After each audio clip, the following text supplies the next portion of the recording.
Hey everybody, welcome back to IP Farms. Well, it's another beautiful day here in North Carolina. It's supposed to start raining after a while. Tropical storm coming up from Florida way. Supposed to hit the state here sometime tonight, but nothing major. Hopefully we get a little bit of rain out of it. We've been pretty dry. Got all the parts in for the John Deere 8200 drill. Deere was able to get everything. They had to do some checking. Everything looks correct except for 2 pieces, well actually 4 pieces, and I'll explain that here in a minute when I show you the parts. But we're going to try to get this back together. I've only got one side tore apart, the side you saw in the video of it, just because my memory, that way I can put everything back and I'm going to at least get everything together, and I can change these wrong parts that he sent me very easily. So we're going to get one side done, possibly 2 sides today, try to get that finished up, and that should solve the issue with the drill. And then we'll be finished up on it. Other than put some hydraulic hoses on it. So let's get started. Okay, well here's the parts we got in. Was able to get both of the clutch pieces that I showed you in the last video that were wore out. Got both sides of those. Those are available. They were a little pricey, nothing major. Of course, here's the wore out one, so I was tickled about that. We're able to get the bushing halves that go out at the drive sprocket at the wheel. That I think caused all this mainly. So we got 4 of those, takes 2 per side. And this is the wrong part. He sent roller bearings that go on the end of the shaft, and of course 2 locking collars for those. And I argued with him and told him that I thought they were bushings. He said no, it's roller bearings. I hadn't taken that apart, so I pulled that apart earlier, and sure enough it's just a basically a plastic bushing, if you will, that goes in this holder here. So that's got a little wear to it, but this sits on the very end of the shaft. I'll show you here in a minute. So no big issue there. That's easily changed. I'm going to call tomorrow and hopefully those are available. I don't know if my drill's an older one or a newer one or what, but I can return those roller bearings. They were a little pricey, and hopefully get those bushings. So let's get started. Okay, before we get started, basically here's the shaft. The clutches go on here. One of them does, the other one goes down there. This goes out to the slides inside that hex shaft for the drive sprocket, and here's the end of the shaft here, and right down here is where the he said those roller bearings were, and they're just bushings. So basically I can put everything together like it needs to be, and then these will just pull off the end of the shaft, no problem. So won't have any major issues there. I'll show you that before we got started.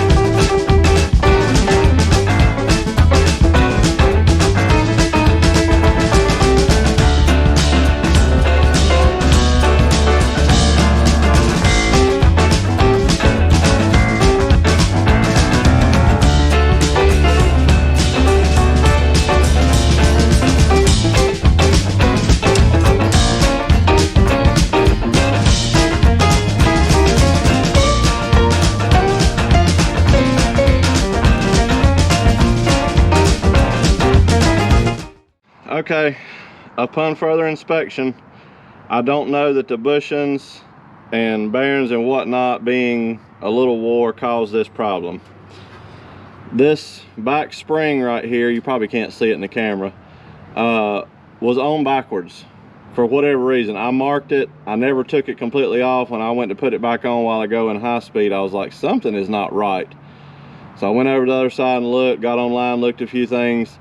The way this ratchet mechanism works here, if I can make it work in the camera, is it's hooked there, which is freewheel. I'll spin the tire a little bit. You don't see the shaft moving. When you drop the drill down, that eccentric spring goes down in there, just like so, and it catches and it turns the whole thing. And then when you pick up on the drill again, that eccentric rides and kicks it back in neutral, and you're free. So these 2 curves, if you will, need to meet. That's the highest point of the eccentric, so that the gears are far enough apart, and then when you engage it, that needs to fall as far down in as it can, like so, and engage it. Now I've got to put grease in there and whatnot to get that to slide a little bit better, but I think that's the problem. I don't know if at some point, you know, somebody took it apart and didn't get it back together and it started skipping or something, and you know, they just parked it, and then Cousin Scott came across it a good deal or something, and you know, had no idea what was going on, that it skipped or whatnot. And you know, I watched a older video from Mr. Soybean Farmer. He sent me a link to where Cousin Scott was planting with this, and he did some drone footage afterwards, and you can see plain as day that it was just this one side that was pretty much skipping. And I don't know, it just doesn't make any sense to me, but I feel 100% confident now that we won't have any issues out of that. The teeth are new, the springs are back together like they're supposed to be. I've got new bushings and everything in this side. I'm going to do the other side. I'm not going to bore you with that. And we're going to call this one good. All I really have left to do is just either replace the hydraulic lines, or I may just end up using the cylinder off the disc plow for right now, save me a little bit of cash. So okay, just wanted to show you a couple things right quick, and we'll wrap this one up. To do this, you got to pull the 2 bolts off here on the drive gear. Once you get those 2 bolts out, there's a roll pin. You knock the roll pin out, that lets the main shaft slide out. You can replace the 2 bushing halves, but you can do that without taking the shaft out, but I had to do that to get the clutches on it. So we replaced the clutches, got everything back together. The drive chain's in good shape. I'm not going to bore you with doing the other side. I'll get that wrapped up. So I think we're going to call this one good on the 8200 grain drill. I'm very tickled with it. Thank you again, Cousin Scott. I think we're going to be ready to put some seed in the ground this fall with it. So this is a huge step in the right direction as far as get a project knocked out of the way and be ready. So I'll knock the other side out here off camera, get that situated and get it covered back up, and it'll be ready to go. I got some 15-inch tubes I'm gonna put in the tires at some point. That's no big deal, and do that in the afternoon, and we'll be good. Okay, everybody, we're gonna wrap this one up and call it good on the John Deere 8200 grain drill. I'll be ready to put some seed in the ground this fall. I got the repairs made. I'll stick some tubes in the tires, put the other cylinder on it, and it'll be ready to go. Just wanted to say thank you, everybody, for watching. You know, please consider subscribing if you hadn't already. You know, hit the thumbs up button if you like what you see. Thumbs down, I understand it's not for everybody. Share the videos, get them out. There might be somebody else interested in a little bit of this I'm doing here at the farm, especially work on this older equipment. If anybody's got any questions or concerns or needs part numbers or anything for one of these old 8200s, you let me know. I'll be glad to get you the information you need. So we're gonna get back on the gleaner here in the next couple of days, hopefully, and we still got to do some more clearing. So we'll see what happens in the next couple of days. Until next time, thank you.